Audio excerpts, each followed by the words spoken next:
Hi, I'm Davy. I'm awesome. And welcome to Davy's Awesome Stories, where I tell funny stories from my past or go on a rant in an effort to make you laugh. Well, I've done 2 of these in the past, and I've found a bunch more. So there's going to be a bunch of these. Ladies and gentlemen, let's get into Weird Laws, Part 3. Little disclaimer, though. Like I've talked about before, I didn't painstakingly fact-check these. I just found out about them. I'm putting them on here. If you can tell me that they're not accurate, then in a comment corner I will let you know, okay, it wasn't accurate. But either way, let's get into this. They're funny. First one we're going to. In Delaware, it is illegal to wear pants that are form-fitting around the waist. So, if you live in Delaware, can you please tell me, do they actually enforce this? Because that means no women are wearing leggings, jeggings, nothing. Which prude did this? Like, I don't like to get nasty, but was it really like a lawmaker who was like, I will not be subject to walking down the street, bombarded by moose knuckles and camel toes? Because don't get me wrong, I agree that that's gross. I hate when I see those things. Especially the first one. And even the second one, I've heard that some women do that on purpose because they think it's hot. There's really nothing attractive about it. It's gross. Don't get me wrong, ladies, if it's a situation where you just couldn't help it, I get that that happens. I don't get why you do nothing about it, because it looks uncomfortable. I mean, I can't really tell you for sure it is, but I know as far as guys, though, getting that little frontal wedgie, I'm sitting there just trying to get a moment where I can, like, adjust, get my pants out of the way, because it's really uncomfortable. I don't know if you're a girl, comment maybe. Do you actually not notice? But do we need to make a law about this? Like, can't you just keep your eyes forward? Like, don't get me wrong, I know when you see things like that that are gross, whether it's right there or if it's like somebody's butt crack hanging out or somebody wearing a belly shirt with their belly hanging out, I get it's not easy to not look. You have to sit there and really tell yourself, eyes forward. Eyes forward.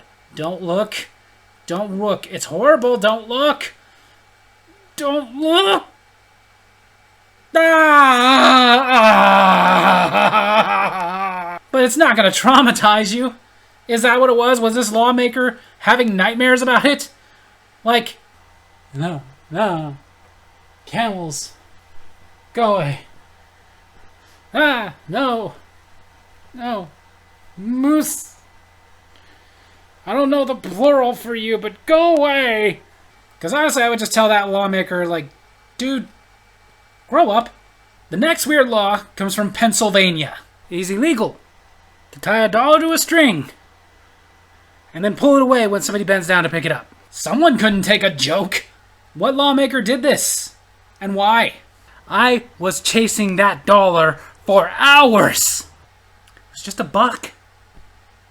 Could have just said forget it, accepted the prank, moved on with your life. But no, instead you went back to the state capitol with a mission. If it is the last thing I do, I will see to it that no Pennsylvanian is ever victimized like I was that day. It's just a joke. Get over it. You bent down, the dollar got away from you, you look up and go, you got me. And then you move on with life. You don't go make laws about this. Especially I think about it because growing up, I never did that prank specifically, but I did do a lot of pranks to people. I did some weird stuff. Sometimes it wasn't a prank. I just did weird stuff to entertain myself. And not just when I was a kid. I remember one time I was in my early 20s. I was working at a gas station. And I told the person I was working with, like, hey, I'll be right back. I gotta go to the bathroom. To which she replied, okay, you have fun. To which I replied, oh, I will. And then I passed a customer who was getting a fountain drink. And just to entertain myself went, I'm going to the bathroom now. And he, with a very shocked look on his face, just went, why did I do that? Why not? As a kid, why did me and my friends do weird things to random people in public? Because why not? But you're going to go make a law about it? Grow up! I will also say this, though. I will concede I have never been to Pennsylvania, specifically Philadelphia.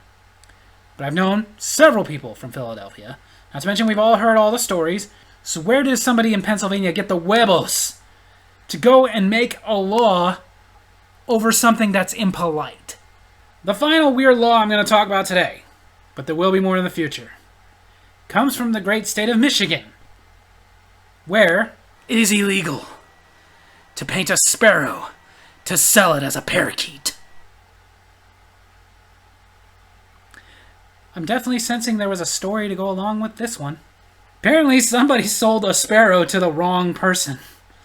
A lawmaker who, when he discovered that he had bought a sparrow instead of a parakeet, his first action was, I will have justice.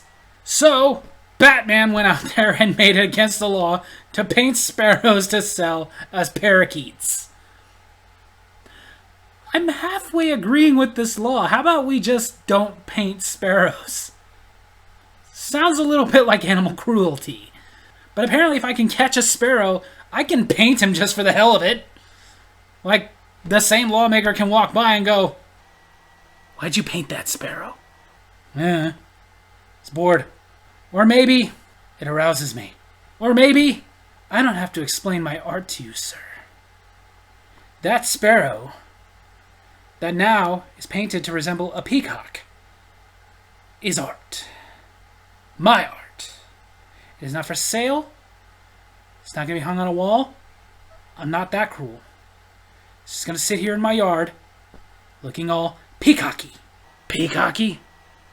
That's not a word. Is it against the law for me to make up words?